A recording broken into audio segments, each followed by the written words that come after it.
bayangkan jika seseorang berkata kepadamu, kalau sudah makrifat, sholat itu bukan kewajiban lagi.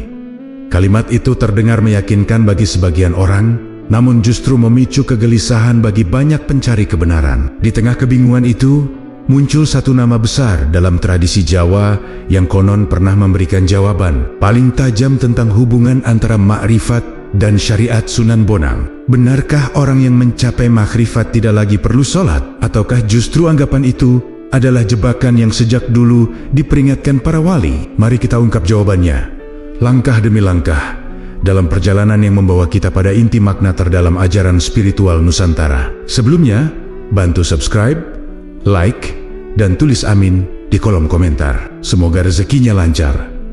Amin.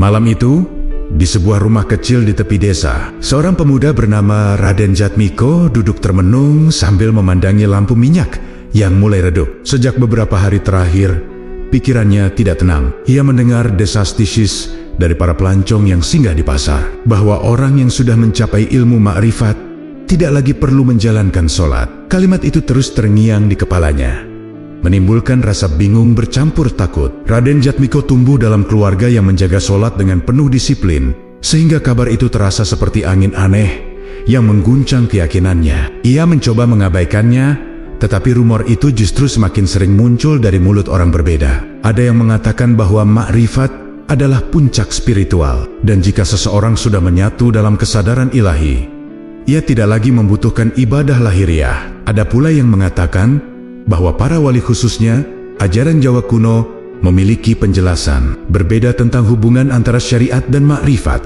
Semakin ia mendengarkan, semakin hatinya gelisah. Raden Jatmiko sadar bahwa persoalan ini bukan sesuatu yang bisa diputuskan tanpa pemahaman. Pada siang berikutnya, Raden Jatmiko mendatangi gurunya, seorang lelaki ramah bernama Kiai Wiradipa. Ia berharap gurunya mampu menjelaskan dengan tegas. Namun ketika Raden Jatmiko menyampaikan pertanyaannya, Kiai Wiradipa hanya tersenyum kecil. Beliau berkata bahwa pertanyaan itu terlalu besar untuk dijawab sekilas, dan bahwa setiap jawaban tergantung pada bagaimana seseorang memahami perjalanan lahir dan batin. Jika kau benar-benar ingin tahu, kata Kiai Wiradipa, kau harus pergi ke pesisir utara. Di sana, ajaran Sunan Bonang masih dijaga dan dipelajari dengan penuh kehati-hatian. Banyak misteri lama yang bisa membantumu memahami apa itu makrifat sebenarnya. Jawaban itu membuat Raden Jatmiko semakin penasaran. Jika Sunan Bonang pernah membahas persoalan seperti ini, maka ia ingin mendengarnya langsung dari sumber yang lebih dekat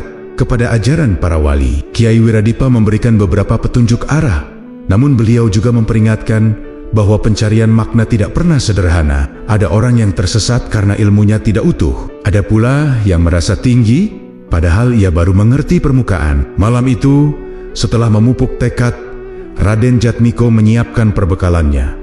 Ia sadar, perjalanan menuju pesisir tidak akan mudah. Namun rasa ingin tahunya mengalahkan rasa takutnya. Ia tidak ingin hidup dengan pemahaman yang setengah-setengah. Baginya, persoalan antara syariat dan makrifat bukan sekadar teori, tetapi pondasi bagi seluruh perjalanan spiritual seseorang. Jika seseorang salah memahaminya, ia bisa kehilangan arah.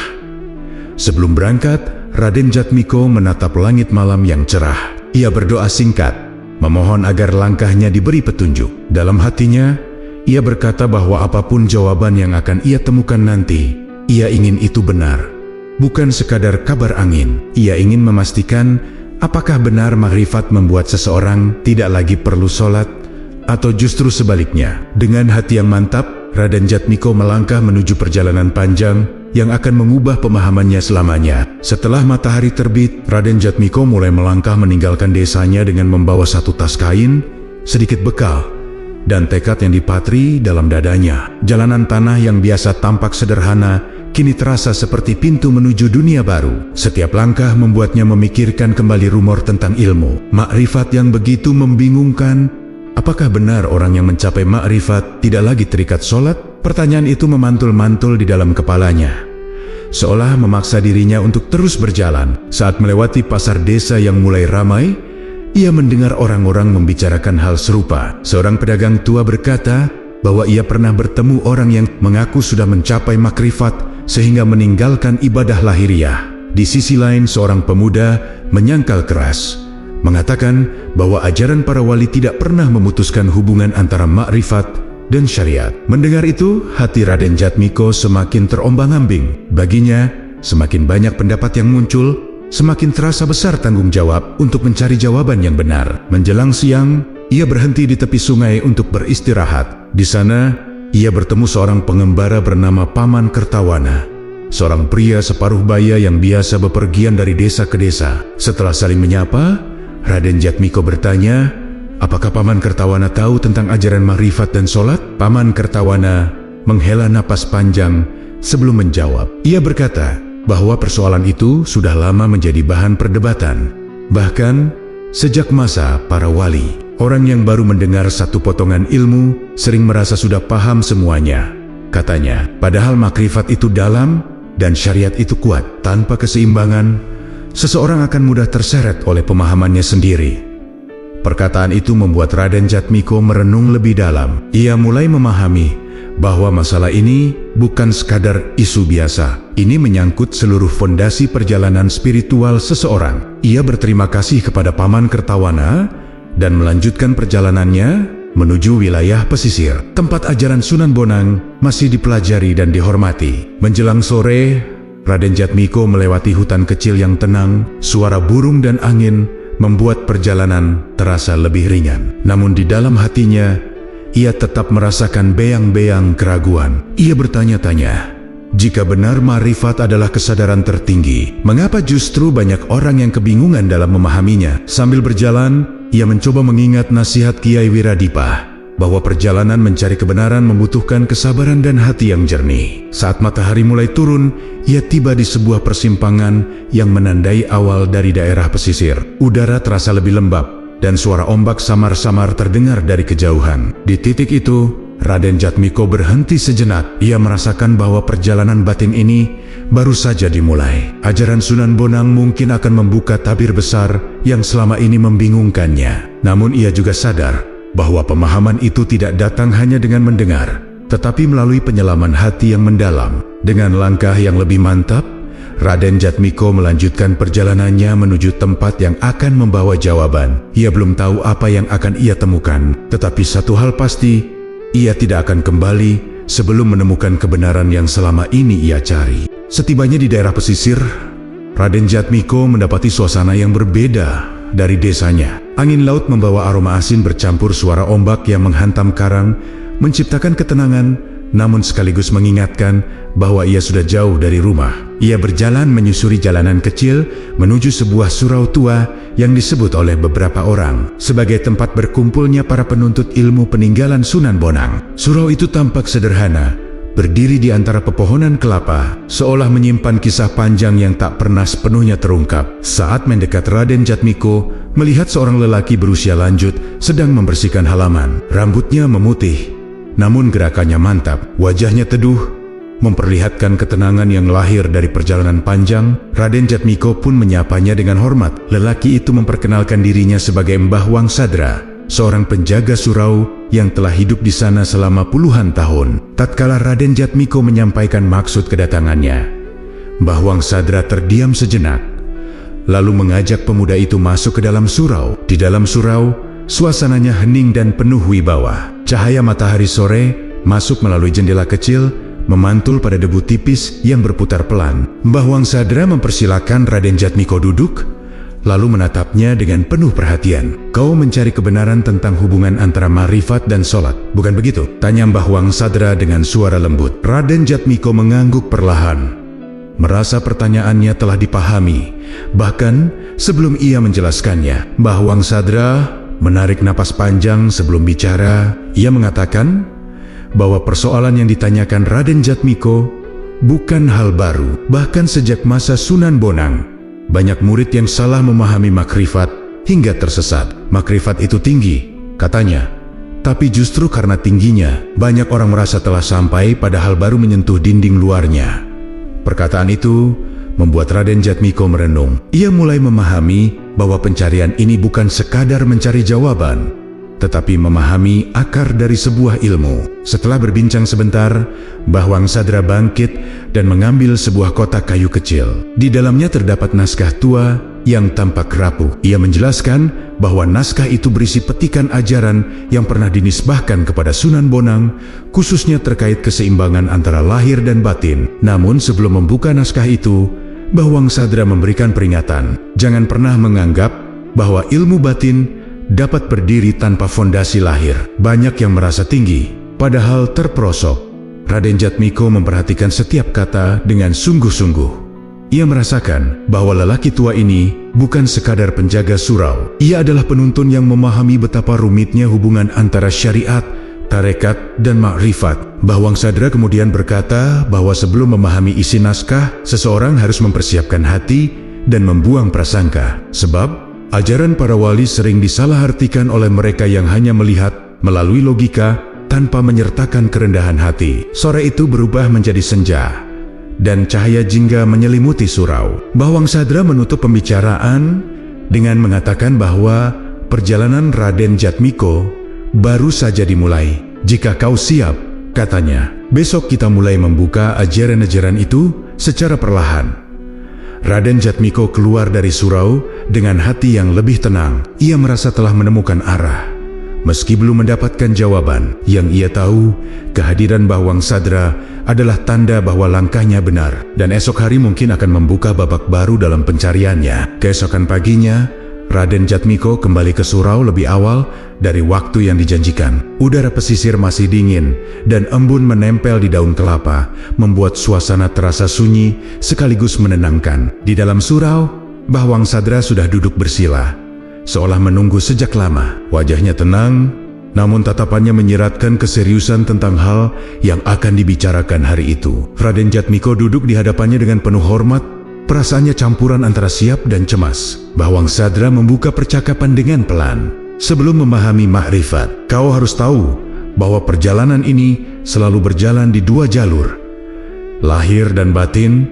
Ia menggerakkan jarinya di atas lantai, membuat dua garis sejajar. Keduanya harus seimbang. Jika salah satu ditinggalkan, perjalanan akan pincang. Raden Jatmiko memperhatikan dengan sungguh-sungguh. Ia mulai mengerti bahwa yang disebut makrifat bukan sekadar keadaan batin tinggi, tetapi perjalanan menyeluruh yang merangkul semua aspek diri. Bawang Sadra kemudian berkata bahwa salah satu peringatan terbesar dari ajaran Sunan Bonang adalah tentang bahaya memahami hanya satu jalur. Ada yang terlalu fokus pada lahir sehingga lupa pada getaran batin. Ada pula yang hanya mengejar batin lalu menganggap lahir tidak lagi penting. Ujarnya, Sunan Bonang mengajarkan bahwa keduanya bukan untuk dipilih, tapi untuk dijalani bersama.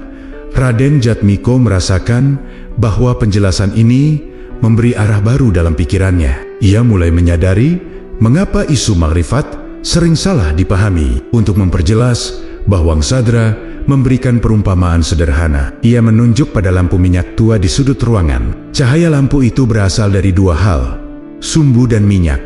Tanpa minyak, sumbu akan terbakar habis. Tanpa sumbu, minyak tidak bisa memancarkan cahaya. Begitu pula lahir dan batin. Makrifat adalah cahaya itu. Solat adalah sumbu yang menjaga api tetap stabil.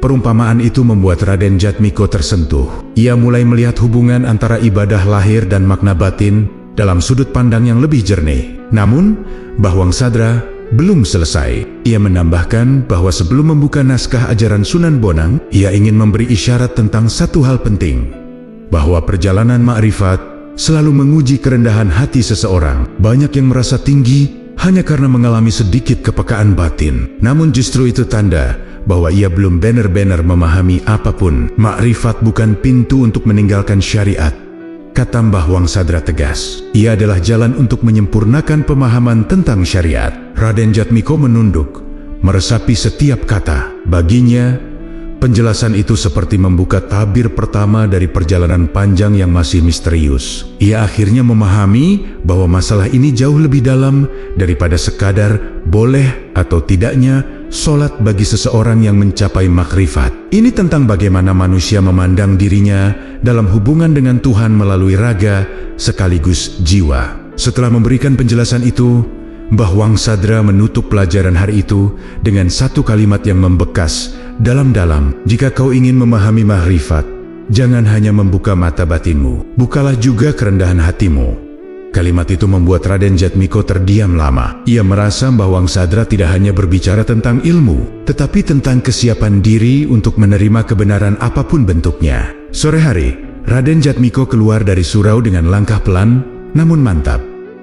Ia tahu bahwa ini baru permulaan, dan apa yang akan ia pelajari setelah ini mungkin akan mengubah pemahamannya lebih jauh daripada yang ia bayangkan. Keesokan harinya, Raden Jatmiko kembali ke surau dengan hati yang lebih siap. Ia merasa penjelasan Mbah Wangsadra pada hari sebelumnya telah membuka pintu baru dalam pemahamannya. Begitu duduk di hadapan sang penuntun tua, ia melihat sebuah naskah tipis tergeletak di samping Mbah Wangsadra. Kertasnya kekuningan, tulisan Jawinya halus, dan tampak jelas bahwa naskah itu sudah berusia sangat tua. Raden Jatmiko segera menyadari bahwa hari ini ia akan memasuki pelajaran yang lebih dalam. Mbah Wangsadra membuka naskah itu perlahan, seolah membangunkan kenangan lama yang tidur di antara lembarannya. Ia menunjuk pada salah satu bagian yang menurutnya penting untuk dipahami pertama kali. Ini adalah bagian yang sering disalahpahami, katanya. Sunan Bonang menulis perumpamaan tentang seorang manusia yang naik ke menara tinggi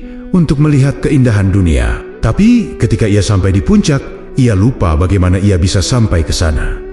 Raden Jatmiko mendengarkan dengan seksama, menanti penjelasan berikutnya. Menara itu, lanjut Mbah Wangsadra, adalah simbol perjalanan batin, dan tangga yang ia lupakan adalah syariat. Raden Jatmiko mengerutkan kening, mencoba membayangkan bagaimana seseorang bisa melupakan tangga yang membawanya naik. Namun semakin ia memikirkan perumpamaan itu, semakin jelas maknanya. Banyak orang yang mengejar keindahan batin dan merasa telah mencapai puncak, tetapi mereka lupa bahwa tanpa syariat, mereka tidak akan pernah sampai di titik tersebut. Mbah Wangsadra kemudian menjelaskan bahwa Sunan Bonang menggunakan perumpamaan itu bukan untuk merendahkan perjalanan batin, tetapi untuk mengingatkan bahwa batin tanpa raga akan kehilangan pijakan. Orang yang mengaku makrifat tapi meninggalkan sholat, katanya, sebenarnya sedang berdiri di puncak menara dengan lantai rapuh. Ia tinggal menunggu jatuh. Penjelasan itu membuat dada Raden Jatmiko terasa sesak. Ia mulai memahami bahwa perdebatan tentang makrifat dan syariat tidak sesederhana yang sering dibicarakan orang. Untuk memperkuat pemahaman itu, Mbah Wangsadra membacakan satu bagian lagi dari naskah tersebut. Di sana tertulis bahwa orang yang merasa tidak butuh sholat karena telah mencapai makrifat, ibarat seseorang yang menganggap dirinya tidak perlu makan karena sudah kenyang sekali. Makrifat itu bukan keadaan permanen. Jelas Mbah Wangsadra, makrifat itu cahaya yang datang karena ibadah, bukan alasan untuk meninggalkannya. Raden Jatmiko menunduk lama setelah mendengar penjelasan itu. Ia mengingat kembali semua rumor yang ia dengar sebelum berangkat, bahwa makrifat membebaskan manusia dari bentuk lahir. Namun di hadapan naskah tua Sunan Bonang, ia mulai meragukan kebenaran kabar tersebut. Perumpamaan tentang menara dan tangga itu menggugah hatinya jauh lebih dalam daripada argumen orang-orang di pasar. Melihat Raden Jatmiko merenung begitu lama, Mbah Wangsadra kembali menutup naskah itu perlahan. Ia menatap pemuda itu dengan mata yang lembut namun tegas. Perjalananmu masih panjang, katanya. Apa yang kau lihat hari ini hanyalah pintu pertama. Di baliknya, masih ada ajaran lain yang akan membuatmu memahami mengapa makrifat tidak pernah menjadi alasan untuk meninggalkan syariat. Sore itu, ketika Raden Jatmiko melangkah keluar dari surau, ia merasakan perubahan dalam dirinya. Keraguannya perlahan bergeser menjadi pemahaman baru yang mulai membentuk pijakan. Namun, ia juga tahu bahwa ia belum boleh mengambil kesimpulan final. Masih ada banyak pelajaran yang menunggu di balik naskah-naskah tua. Sunan Bonang pelajaran yang mungkin akan menguatkan atau menguji keyakinannya. Keesokan harinya, Raden Jatmiko kembali ke surau dengan semangat yang lebih kuat. Penjelasan tentang tangga dan menara yang disampaikan Mbah Wangsadra sebelumnya masih tertanam jelas dalam benaknya. Kali ini, ia merasa siap untuk memasuki bagian lain dari ajaran Sunan Bonang yang lebih mendalam. Begitu ia tiba, Mbah Wangsadra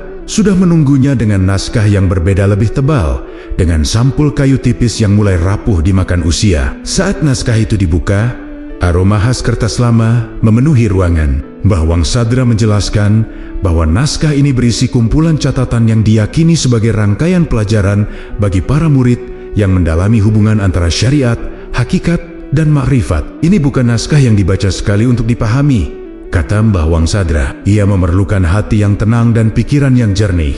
Raden Jatmiko mengangguk. Ia memperhatikan setiap huruf Jawi yang tertera, mencoba menyerap maknanya, meski belum semuanya bisa ia pahami. Pada salah satu halaman, Mbah Wangsadra menunjuk sebuah bagian yang dianggap penting sebagai dasar perjalanan. Di situ tertulis bahwa seseorang yang benar-benar memahami makrifat justru akan semakin menjaga ibadah lahiriahnya, bukan meninggalkannya. Makrifat itu bukan bebas dari kewajiban, ujar Mbah Wangsadra. Makrifat itu mengenal siapa yang memerintahkan. Kata-kata itu membuat Raden Jatmiko menghela napas panjang. Ia teringat kembali pada rumor yang ia dengar sebelum melakukan perjalanan ini. Bagaimana banyak orang mengatakan bahwa makrifat adalah kebebasan dari bentuk lahir. Namun, naskah Bonang justru memperlihatkan hal sebaliknya.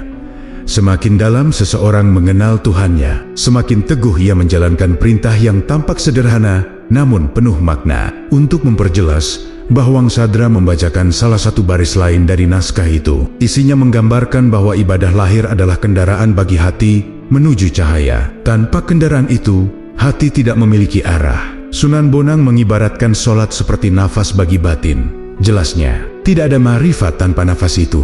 Raden Jatmiko merasakan pukulan lembut namun kuat terhadap seluruh keraguannya. Ia mulai melihat bahwa pemahaman makrifat yang banyak beredar justru terbalik dari ajaran aslinya. Namun, perjalanan pemahaman itu belum berhenti. Pada halaman berikutnya, terdapat catatan tentang para murid Sunan Bonang yang pernah mencoba memperdalam batin tanpa memperhatikan syariat. Mereka digambarkan sebagai orang-orang yang jatuh dalam ilusi merasakan cahaya sesaat, namun tersesat karena tidak memiliki pijakan yang kuat. Inilah yang terjadi, kata Mbah Wangsadra. Ketika seseorang hanya mengejar rasa, tetapi mengabaikan raga, Raden Jatmiko terdiam. Ia mulai menyadari bahwa isu makrifat memang sering melahirkan kesalahpahaman, bukan karena ajarannya salah, tetapi karena manusia ingin memilih jalan yang menurutnya mudah. Banyak yang ingin mencapai ketinggian batin, namun tidak ingin menjalani disiplin raga. Padahal Sunan Bonang menegaskan bahwa keduanya tidak dapat dipisahkan. Pelajaran hari itu ditutup dengan satu pesan dari Mbah Wangsadra. Ilmu ini tidak hanya tentang benar atau salah, ini tentang keseimbangan.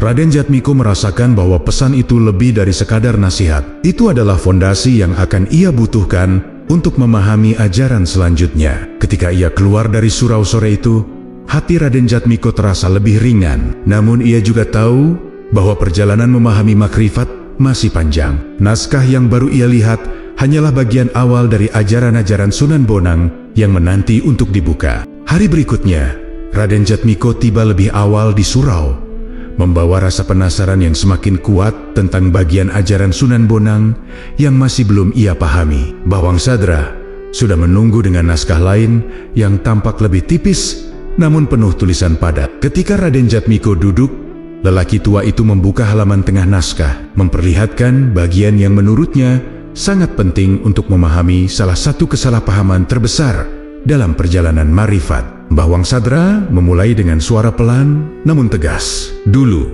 pada masa para wali, ada segelintir murid yang menyangka bahwa setelah merasakan sedikit kehadiran batin, mereka tidak lagi membutuhkan sholat. Ia berhenti sejenak, memastikan Raden Jatmiko mendengarkan dengan penuh perhatian. Fenomena itu bukan baru. Ia sudah ada sejak zaman itu, dan Sunan Bonang memberikan peringatan yang sangat keras. Raden Jatmiko membenarkan duduknya. Ia merasakan bahwa apa yang akan disampaikan hari ini akan menjelaskan akar dari rumor yang selama ini mengganggu pikirannya. Mbah Wangsadra kemudian membacakan salah satu kalimat dari naskah itu. Isinya menyebutkan betapa bahayanya ketika seseorang merasa dirinya sudah cukup tinggi untuk meninggalkan kewajiban. Dalam naskah tersebut, Sunan Bonang menuliskan bahwa orang seperti itu sebenarnya sedang diperdaya oleh bayangannya sendiri. Mbah Wangsadra menjelaskan bahwa fenomena ini terjadi karena sebagian orang keliru memahami pengalaman batin. Kadang Ketika seseorang merasakan ketenangan yang mendalam saat berzikir atau bermeditasi, ia merasa sudah mencapai tingkatan makrifat. Dari rasa tenang itu, muncul keyakinan palsu bahwa ia sudah tidak memerlukan ibadah lahiriah. Padahal, kata Mbah Wangsadra, ketenangan itu baru pintu awal. Ia bisa menjadi anugerah, tapi juga bisa menjadi ujian. Penjelasan itu membuat Raden Jatmiko merenung dalam. Ia teringat pada pedagang dan pengembara yang pernah ia temui di perjalanan, yang masing-masing memiliki pandangan berbeda tentang hubungan makrifat dan sholat. Kini ia mulai memahami mengapa pendapat itu saling bertentangan. Sebagian besar berasal dari pengalaman batin yang ditafsirkan tanpa bimbingan yang benar. Untuk memperjelas, Mbah Wangsadra memberikan perumpamaan lain yang diambil dari penjelasan para wali. Ia berkata bahwa seseorang yang meninggalkan sholat karena merasa telah makrifat, ibarat seseorang yang menutup mata di tengah jalan, lalu mengaku sudah melihat tujuan akhir. Makrifat bukan berarti bebas dari aturan, makrifat berarti memahami kedalaman di balik aturan itu. Jelasnya, tanpa sholat, seseorang kehilangan arah. Ia seperti berjalan tanpa kompas. Raden Jatmiko mengangguk perlahan. Ia mulai menyadari bahwa makrifat justru menuntut seseorang lebih banyak bersandar pada disiplin raga, bukan meninggalkannya. Namun yang membuatnya semakin terkejut adalah ketika Mbah Wangsadra membuka halaman selanjutnya. Di sana tertulis tentang murid-murid yang benar-benar tersesat karena mengabaikan syariat. Mereka mengalami kekosongan batin yang membingungkan. Bahkan, sebagian merasa kehilangan kendali atas diri mereka. Inilah yang Sunan Bonang sebut sebagai ilusi batin, kata Mbah Wangsadra. Orang yang mengira dirinya tinggi, padahal ia sedang jatuh.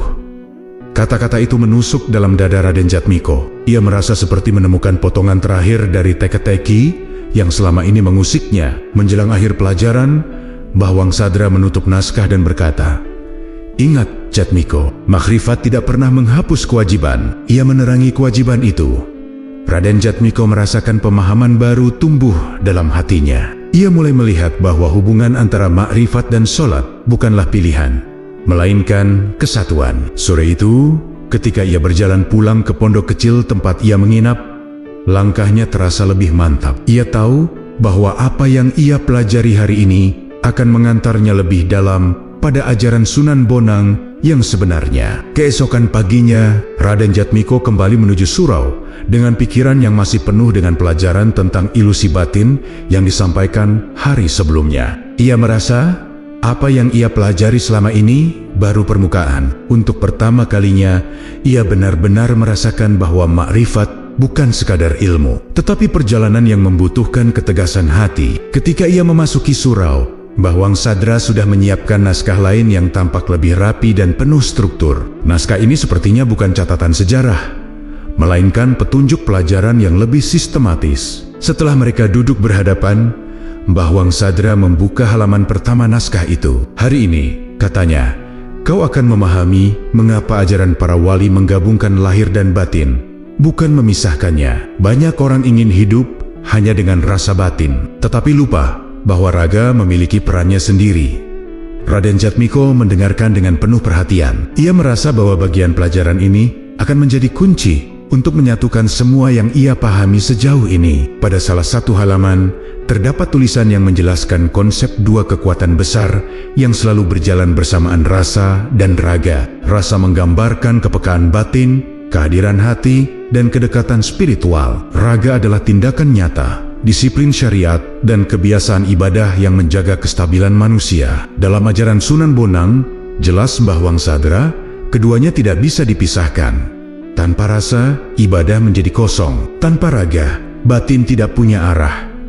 Raden Jatmiko mulai mengerti bahwa ketegangan antara lahir dan batin bukanlah masalah, tetapi bagian dari proses menuju pemahaman yang lebih dalam. Perjalanan makrifat justru menjadi kacau ketika seseorang mencoba memilih salah satu dan meninggalkan yang lain. Batin tanpa raga, lanjut Mbah Wangsadra, ibarat kapal tanpa kemudi. Ia bisa mengapung, tapi tidak pernah sampai ke tujuan. Untuk memperjelas lebih jauh, Mbah Wangsadra menceritakan satu kisah pendek yang pernah disampaikan para wali. Kisah itu tentang seseorang yang berusaha mendalami rasa dengan bermeditasi berhari-hari tanpa menjalankan sholat. Pada awalnya ia merasa tenang, namun semakin lama ia justru merasa kosong. Hatinya mulai gelap pikirannya bingung, dan ia tidak tahu kemana harus kembali. Barulah ia sadar bahwa ketenangan batin tanpa disiplin raga tidak bisa bertahan lama. Ia mendapat pencerahan.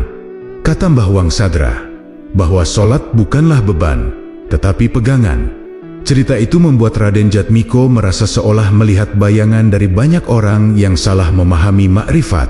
Mereka ingin cahaya batin, tetapi menolak tangga yang membawa mereka naik. Di titik itu, ia mulai merasakan hubungan antara ajaran-ajaran sebelumnya tentang menara, tentang sumbu dan minyak, dan tentang ilusi batin. Semua itu ternyata bermuara pada satu kenyataan, bahwa syariat dan makrifat adalah dua sisi dari satu jalan yang sama. Setelah membahas konsep-konsep itu, Mbah Wangsadra memberi penekanan terakhir sebelum menutup naskah. Ingat, Jatmiko, perjalanan batin selalu menggoda. Banyak yang merasa sudah sampai hanya karena merasakan satu kilasan cahaya. Padahal, cahaya itu bisa jadi ujian, bukan tanda kedalaman. Nada suaranya lembut, tapi penuh makna. Raden Jatmiko memahami bahwa apa yang ia pelajari hari ini akan menjadi fondasi bagi pelajaran selanjutnya, pelajaran yang mungkin akan membawa dirinya pada inti konflik yang selama ini ia cari. Ketika senja datang, Raden Jatmiko melangkah keluar dari surau dengan pemahaman yang jauh lebih matang. Bagi dirinya kini jelas bahwa perjalanan menuju makrifat tidak pernah memisahkan lahir dan batin. Justru keduanya adalah keseimbangan yang menentukan arah seseorang. Namun, ia juga tahu konflik terbesar dari ajaran ini belum muncul dan ia siap menghadapinya. Keesokan paginya, Raden Jatmiko kembali ke surau dengan perasaan campur aduk. Ia sudah memahami dasar bahwa lahir dan batin harus berjalan seimbang.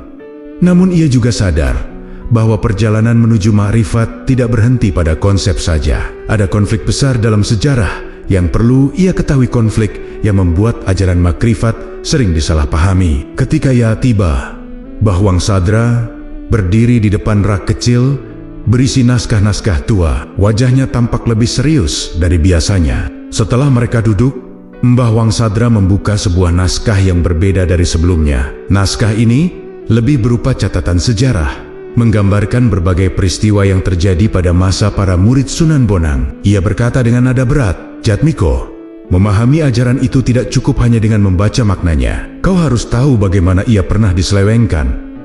Kata-kata itu langsung menarik perhatian Raden Jatmiko sepenuhnya. Mbah Wangsadra mulai membaca sebuah kisah yang ditulis dalam naskah tersebut. Diceritakan bahwa pada masa Sunan Bonang, ada beberapa murid yang merasa telah mencapai makna batin hanya karena merasakan ketenangan sesaat. Mereka menganggap diri mereka orang dalam, seseorang yang sudah sampai pada tingkat tinggi. Dari perasaan itu muncul keyakinan keliru bahwa sholat tidak lagi diperlukan. Dari sini, kata Mbah Wangsadra, benih kesalahpahaman itu tumbuh.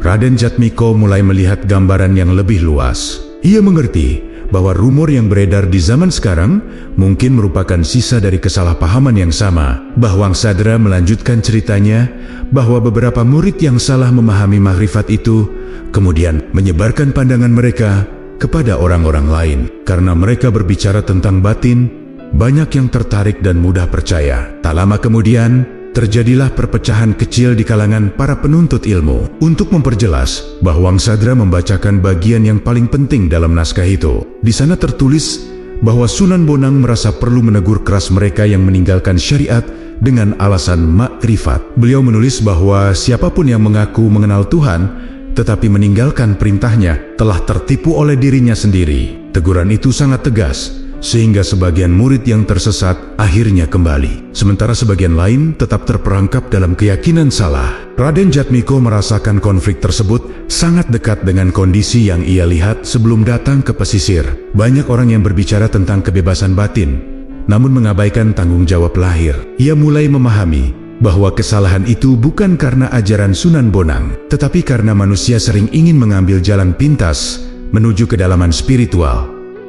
Mbah Wangsadra kemudian menutup naskah. Ia menatap Raden Jatmiko dengan mata yang lembut namun penuh penegasan. Inilah yang terjadi ketika seseorang mengira dirinya sudah sampai. Ketika ia merasa tinggi, ia tidak lagi mau tunduk pada aturan. Padahal makrifat sejati justru membawa seseorang semakin rendah hati.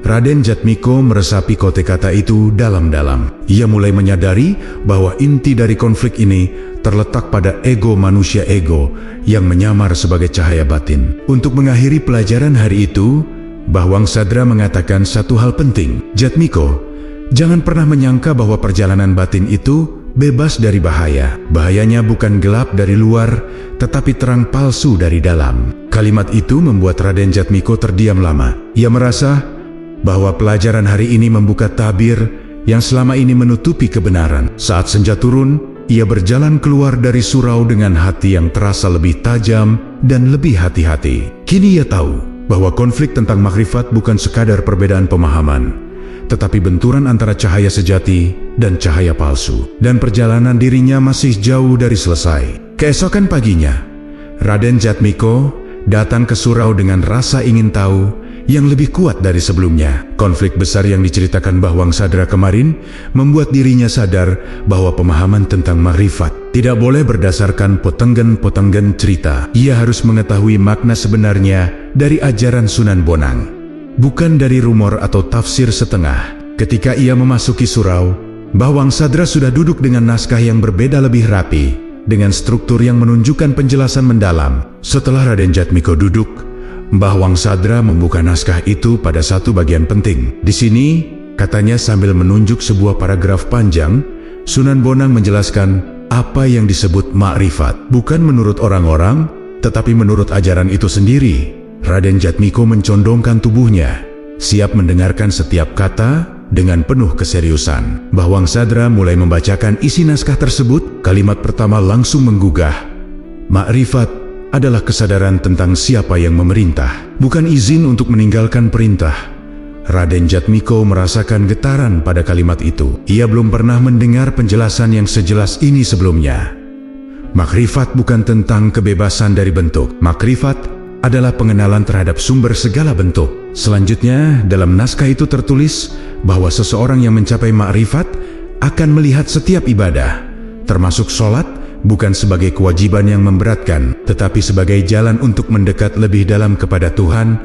Makrifat justru membuat seseorang semakin cinta kepada perintahnya. Jelas, Bawang Sadra, ia tidak lagi sholat karena takut atau karena kewajiban semata, tetapi karena memahami makna di baliknya. Raden Jatmiko mengangguk perlahan. Ia mulai mengerti bagaimana makrifat seharusnya mempengaruhi seseorang, bukan dengan mengurangi ibadah, tetapi memperdalamnya, bukan menghapus bentuk-bentuk lahir, tetapi menghidupkan batinnya. Ia mulai merasakan bahwa makrifat bukanlah akhir perjalanan, tetapi cahaya yang menerangi seluruh perjalanan. Pada bagian lain naskah, Sunan Bonang menulis tentang bahaya salah memahami makrifat. Ia menegaskan bahwa ketika hati mulai merasakan ketenangan atau kepekaan, seseorang sering tergoda untuk merasa lebih tinggi.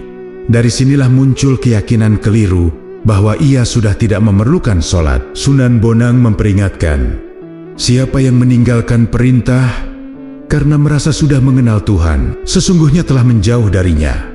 Perkataan itu membuat Raden Jatmiko terdiam. Ia merasakan kesadaran baru meresap ke dalam dirinya. Bawang Sadra menjelaskan lebih jauh bahwa inti makrifat bukanlah melampaui syariat, melainkan menemukan makna terdalam dari syariat itu sendiri. Syariat ibarat kulit buah yang melindungi isi makrifat adalah rasa dari buah itu. Kau tidak bisa menikmati buah jika membuang kulitnya sebelum waktunya, katanya. Penjelasan itu menyadarkan Raden Jatmiko bahwa kaum yang meninggalkan sholat atas nama makrifat sebenarnya kehilangan hubungan antara raga dan batin. Mereka memutuskan diri dari jalur yang ditetapkan oleh para wali sebagai penuntun spiritual. Makrifat tanpa syariat hanya menjadi pengalaman kosong tanpa arah.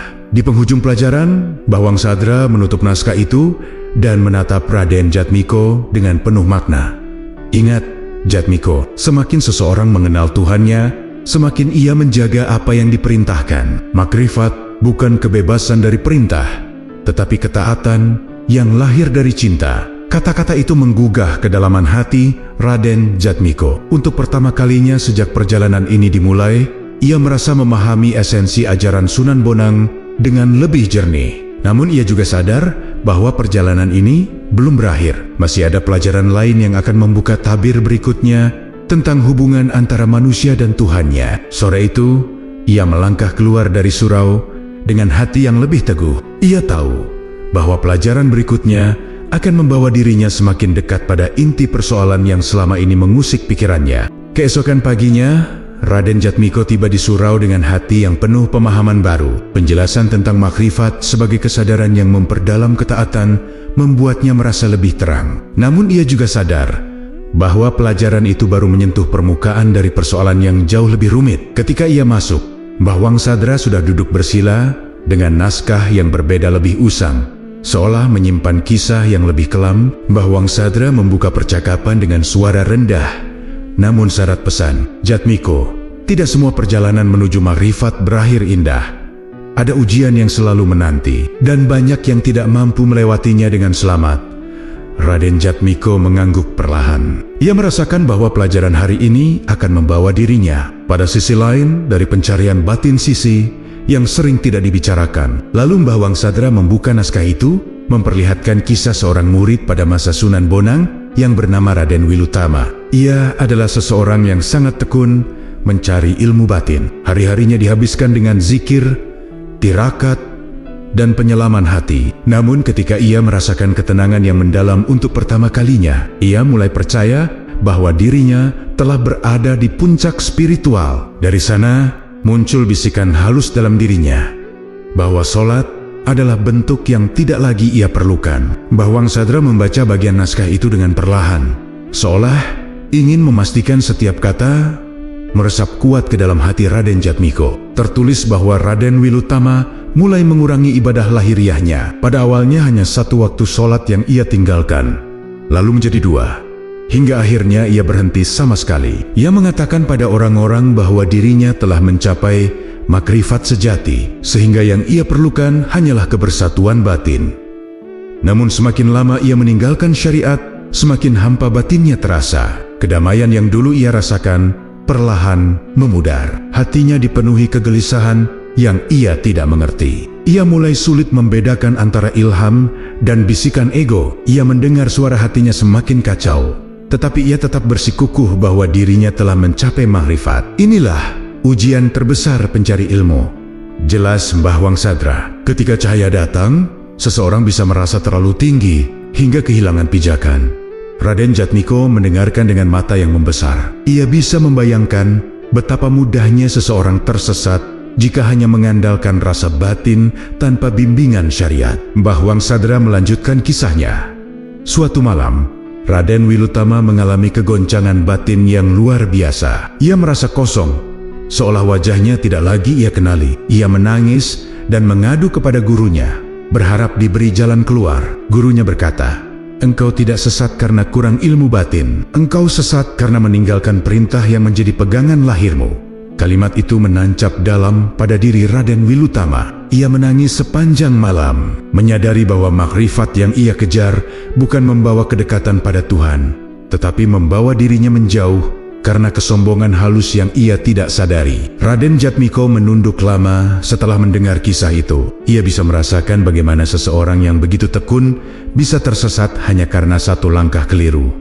Merasa bahwa dirinya telah cukup, Mbah Wangsadra menutup naskah itu dengan perlahan, lalu berkata, "Inilah mengapa Sunan Bonang sangat tegas. Karena ujian makrifat tidak datang dari luar, tetapi dari dalam diri sendiri."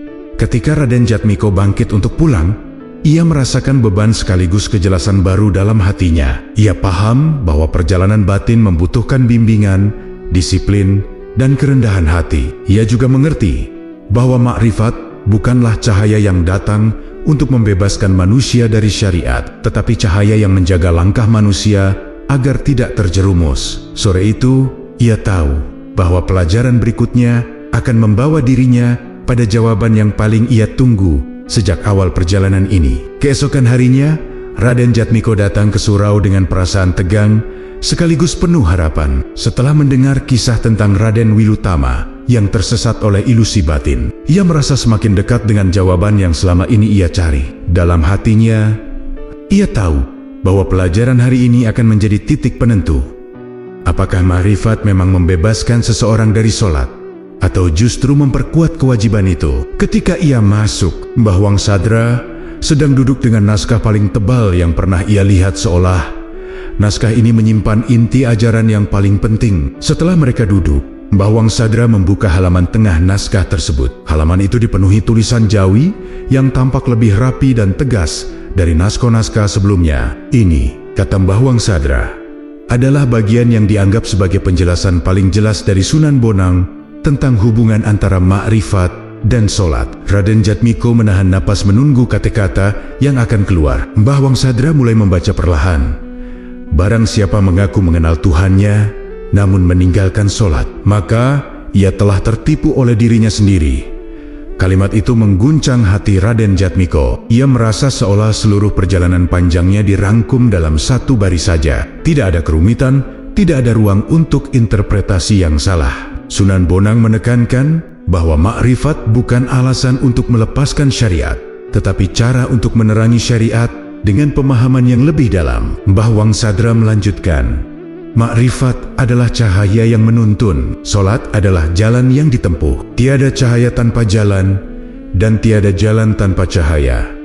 Penjelasan itu memperlihatkan keseimbangan yang sempurna antara batin dan lahir. Semakin seseorang memahami Tuhannya, semakin ia membutuhkan solat sebagai wujud kedekatan.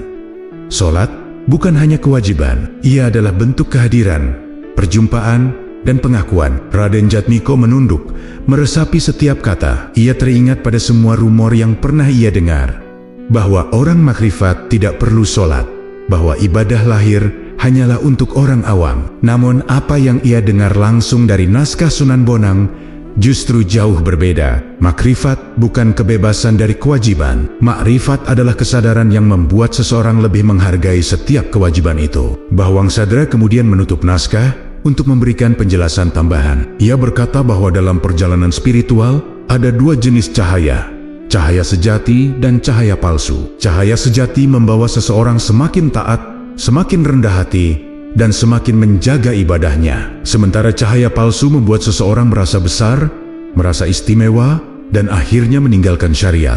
Jatmiko, kata Mbah Wangsadra, seseorang yang benar-benar mengenal Tuhannya tidak akan pernah meninggalkan perintahnya. Karena bagaimana mungkin ia mencintai tanpa bukti? Raden Jatmiko terdiam lama. Perjalanan panjangnya seolah menemukan puncaknya hari ini. Semua pelajaran tentang menara dan tangga, tentang sumbu dan minyak, tentang bahaya rasa, dan kisah Raden Wilutama kini terhubung dalam satu garis lurus, bahwa makrifat tidak mungkin berdiri tanpa solat. Keduanya adalah satu kesatuan yang tidak dapat dipisahkan. Mbah Wangsadra menatapnya dengan pandangan lembut. Inilah jawaban yang kau cari. Solat bukan hal yang ditinggalkan ketika seseorang mencapai makrifat. Solat justru menjadi lebih berarti ketika pelajaran hari itu berakhir. Raden Jatmiko keluar dari surau dengan hati yang tenang untuk pertama kalinya sejak perjalanan ini dimulai. Ia merasa seperti baru saja menemukan kepingan terakhir dari teka-teki yang menuntunnya selama ini. Dan ia tahu perjalanan berikutnya adalah perjalanan menuju pemahaman yang lebih dalam, bukan lagi karena keraguan, tetapi karena keyakinan yang telah diperkuat setelah mendapatkan jawaban tegas dari ajaran Sunan Bonang pada hari sebelumnya.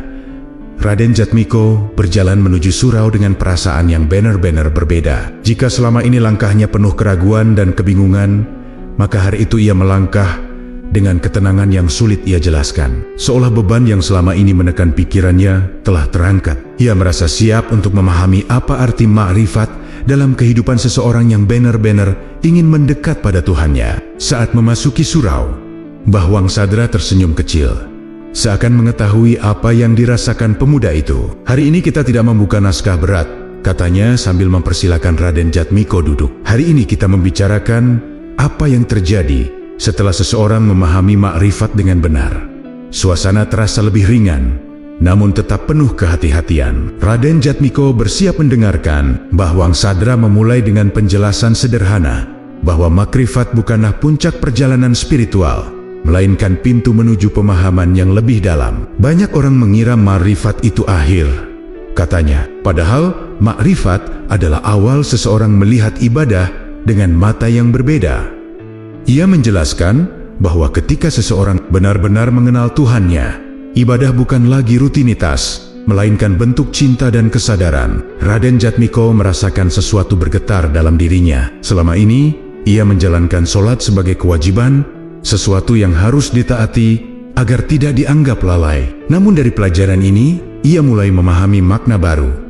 Sholat adalah kesempatan untuk hadir di hadapan Tuhan, bukan sekadar tugas yang harus diselesaikan. Ma'rifat membuat ibadah memiliki kedalaman, bukan menghapus bentuknya. Bawang Sadra kemudian bercerita tentang salah satu murid Sunan Bonang yang pernah mengalami pencerahan setelah memahami hubungan antara batin dan lahir. Murid itu, yang sebelumnya menjalankan ibadah hanya sebagai pembiasaan, tiba-tiba melihat sholat sebagai jembatan yang menghubungkan dirinya dengan Sang Pencipta. Ia menghidupkan sholatnya, kata Mbah Wang Sadra, dan dari situlah makrifatnya semakin kuat. Cerita itu memberi gambaran jelas kepada Raden Jatmiko bahwa ma'rifat dan syariat bukan dua hal yang harus dipilih, tetapi dua hal yang saling memperkuat. Setelah itu, Mbah Wang Sadra menambahkan bahwa makrifat sejati memberikan seseorang kemampuan untuk melihat dirinya sendiri dengan jernih. Ia mulai memahami kelemahan, kesombongan halus, dan kecenderungan untuk merasa cukup. Makrifat membawa seseorang pada kerendahan hati,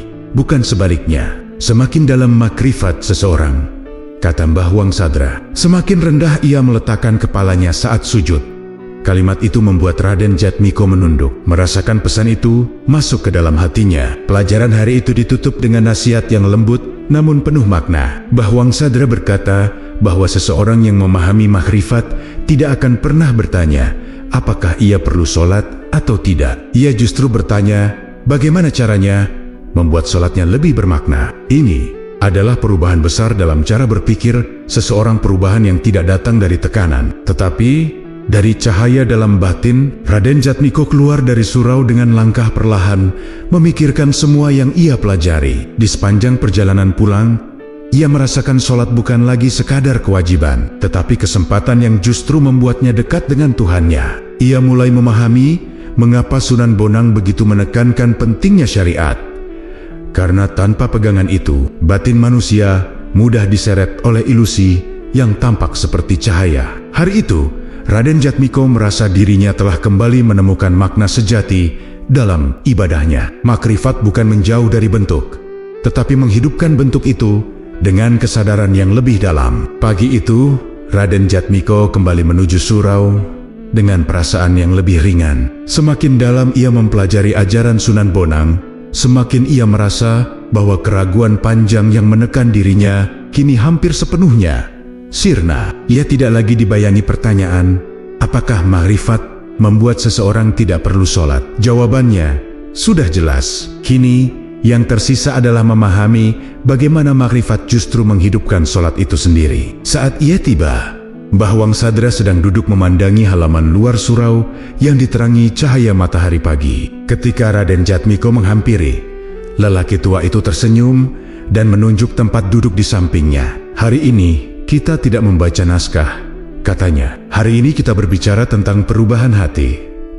Raden Jatmiko duduk, memperhatikan angin yang menggoyangkan daun kelapa. Suasana terasa tenang, seakan seluruh alam ikut mendengarkan percakapan mereka. Mbah Wang Sadra memulai dengan mengatakan bahwa makrifat bukanlah sesuatu yang membebaskan manusia dari syariat, tetapi cahaya yang membuat syariat terasa lebih hidup. Bagi orang yang benar-benar mengenal Tuhannya, katanya, sholat bukan lagi kewajiban berat, ia menjadi kebutuhan.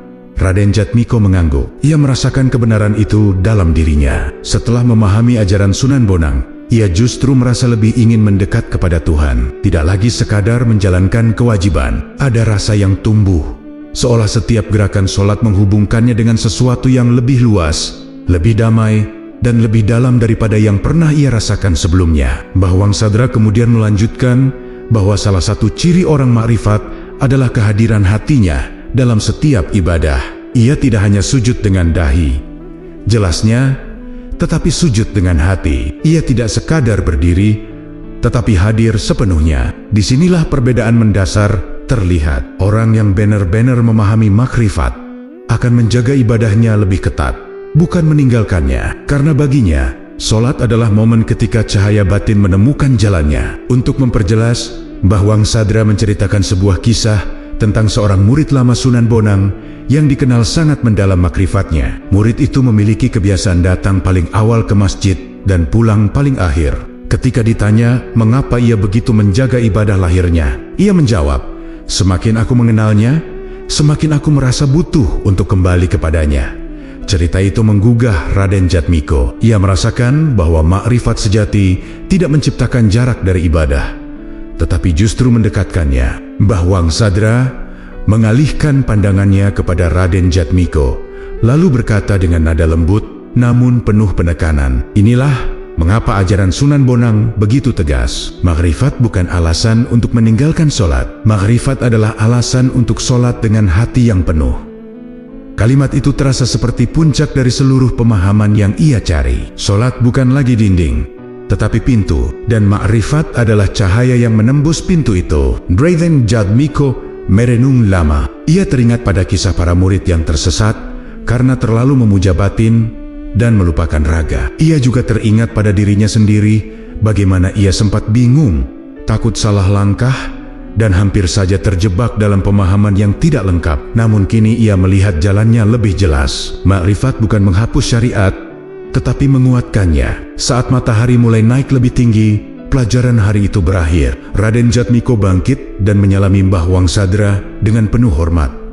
Ia merasakan bahwa hatinya semakin tertata. Cahaya yang dulu membuatnya bingung, kini menjadi cahaya yang menuntunnya. Hari itu, ia berjalan pulang dengan keyakinan bahwa makrifat bukanlah pembebasan dari kewajiban, tetapi jembatan yang menghubungkan seseorang dengan makna terdalam dari kewajiban itu. Pagi itu, Raden Jatmiko kembali berjalan menuju surau dengan langkah yang lebih matang dibanding hari-hari sebelumnya. Setelah berbagai pelajaran mendalam tentang ajaran Sunan Bonang, ia merasa bahwa dirinya bukan lagi pemuda yang datang dengan hati penuh kegelisahan. Kini, ia datang sebagai seseorang yang mengerti betapa berharganya keseimbangan antara lahir dan batin. Ketika ia tiba, Mbah Wang Sadra sedang duduk di serambi, seolah menunggu kedatangannya. Senyuman kecilnya menunjukkan bahwa pelajaran hari itu akan menjadi penting. "Jatmiko," ujar Mbah Wang Sadra sambil mempersilakan duduk, "pelajaran kita sudah hampir selesai. Hari ini, kita membahas pesan bagi orang-orang yang ragu, seperti dirimu dulu." Raden Jatmiko menunduk hormat. Ia tahu bahwa banyak orang di luar sana mengalami kebingungan yang sama terombang-ambing antara keinginan untuk mendalami batin dan kekhawatiran akan meninggalkan kewajiban lahir. Ia siap mendengarkan. Mbah Wang Sadra memulai dengan menjelaskan bahwa setiap pencari ilmu pasti akan melalui masa keraguan. Tidak ada perjalanan spiritual yang sepenuhnya lurus tanpa tikungan. Keraguan justru membantu seseorang menguji niatnya. Namun, yang membedakan adalah bagaimana seseorang menghadapi keraguan itu. Ada yang mencari jawaban, kata Mbah Wang Sadra, dan ada pula yang mencari pembenaran. Raden Jatmiko mengangguk, memahami maksudnya. Ia sendiri datang ke pesisir karena benar-benar ingin mengetahui kebenaran, bukan hanya mencari jawaban yang menyenangkan hatinya. Mbah Wang Sadra melanjutkan bahwa bagi mereka yang ragu tentang hubungan makrifat dan sholat, ajaran Sunan Bonang memberikan pesan yang sangat jelas. Jangan pernah memisahkan apa yang sudah ditetapkan untuk berjalan bersama. Ia menjelaskan bahwa perjalanan batin tanpa syariat akan membuat seseorang tersesat dalam perasaan dan ilusi, sementara syariat tanpa batin akan membuat seseorang kosong dan lelah. Orang-orang yang ragu, kata Mbah Wang Sadra, harus memahami bahwa keraguan mereka bukanlah pertanda bahwa mereka jauh dari Tuhan. Itu justru tanda bahwa mereka sedang dicari olehnya. Untuk memperjelas pesan itu, Mbah Wang Sadra menceritakan kisah seorang penuntut ilmu bernama Q. Reksapada, seorang murid lama yang juga pernah mengalami kegelisahan serupa. Ki Reksapada pernah takut bahwa dirinya tidak cukup khusyuk dalam ibadahnya, sehingga ia mencari jalan batin yang lebih dalam. Namun, ia hampir saja meninggalkan sholat karena mendengar bisikan bahwa batin lebih tinggi daripada bentuk lahir. Untungnya, sebelum ia tersesat lebih jauh, gurunya mengingatkan bahwa kedekatan itu tidak dilihat dari tinggi rendahnya rasa, tetapi dari keteguhan menjalankan perintah Tuhan. Kisah itu menggugah Raden Jatmiko. Ia mulai memahami bahwa orang-orang yang ragu sebenarnya tidak memerlukan teori rumit. Mereka hanya membutuhkan penuntun seseorang yang mengingatkan bahwa jalan spiritual tidak pernah dibuat untuk dipilih sebagian dan ditinggalkan sebagian. Mbah Wangsadra menutup pelajaran hari itu dengan kalimat yang menancap dalam-dalam. Sampaikanlah kepada siapa saja yang ragu bahwa makrifat adalah perjalanan kembali kepada Tuhan, dan tidak ada jalan kembali tanpa solat. Solat bukan beban, tetapi pegangan. Tanpanya, seseorang mudah terjatuh meski merasa berjalan menuju cahaya. Raden Jatmiko merasakan kehangatan menyelimuti hatinya. Ia sadar bahwa pesan ini bukan hanya untuk dirinya, tetapi untuk siapapun yang pernah tersesat dalam pencarian makrifat. Ia merasa bertanggung jawab membawa pemahaman ini pulang ke desanya, membantu mereka yang keliru, menguatkan yang rapuh, dan menenangkan yang ragu. Hari itu, ia berjalan pulang dengan langkah yang mantap. Ia tahu bahwa perjalanan batinnya telah berubah menjadi perjalanan yang ingin ia bagikan kepada orang lain.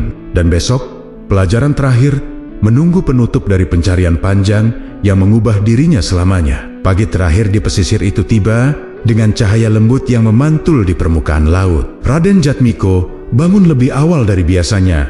Hatinya terasa jauh lebih ringan dibanding hari pertama ia tiba di tempat itu. Hari ini adalah hari di mana ia akan berpamitan kepada Mbah Wangsadra, membawa pulang pemahaman yang telah mengubah seluruh cara pandangnya terhadap makrifat dan solat. Ia berjalan menuju surau perlahan, menikmati setiap hembusan angin yang seolah ikut menyambut langkahnya menuju akhir perjalanan. Ketika ia tiba di surau, Mbah Wangsadra sudah duduk menunggunya. Tidak ada naskah di hadapannya hari ini, hanya sebuah senyuman hangat dan ketenangan yang terpancar dari sorot matanya. "Jatmiko," katanya dengan suara lembut, "setiap perjalanan harus berakhir agar perjalanan lain dapat dimulai." Raden Jatmiko membalas senyuman itu, merasa bahwa ini bukan hanya akhir dari pencarian, tetapi awal dari pemahaman baru. Mbah Wangsadra memulai percakapan dengan mengingatkan bahwa ilmu yang telah dipelajari bukan untuk disimpan sendiri. Ilmu akan menjadi cahaya hanya ketika dibagikan, ujarnya. Ia mengingatkan bahwa banyak orang yang masih terjebak dalam keraguan, seperti dirinya dulu. Maka tugas Raden Jatmiko bukan hanya memahami, tetapi membawa pemahaman itu kepada siapapun yang membutuhkannya. Raden Jatmiko mengangguk dengan sungguh-sungguh. Ia merasakan panggilan dalam hatinya untuk kembali dan membantu orang-orang di desanya yang mungkin mendengar rumor-rumor yang sama seperti dirinya. Namun sebelum ia beranjak, Mbah Wangsadra memberi nasihat terakhir. "Ingatlah selalu," katanya, "makrifat bukan tujuan akhir. Ia adalah kesadaran yang membuatmu lebih menghargai setiap langkah menuju cahaya, dan solat adalah langkah yang tidak boleh ditinggalkan." Setelah percakapan itu, mereka masuk ke dalam surau untuk solat berjamaah. Bagi Raden Jatmiko, solat kali ini terasa sangat berbeda. Setiap gerakan, bahkan setiap sujud terasa lebih dalam, lebih hidup, dan lebih dekat. Ia merasakan ketenangan yang tidak pernah ia rasakan sebelumnya. Dalam sujudnya, ia menemukan makna paling sederhana, namun paling besar, bahwa kedekatan kepada Tuhan bukanlah sesuatu yang dicapai dengan meninggalkan bentuk lahir, tetapi dengan menghidupkan bentuk itu melalui kesadaran batin. Selesai solat, Mbah Wangsadra menatapnya dengan hangat. "Kini kau memahami," katanya. "Makrifat adalah cahaya yang menuntun ibadahmu, bukan menggantikannya."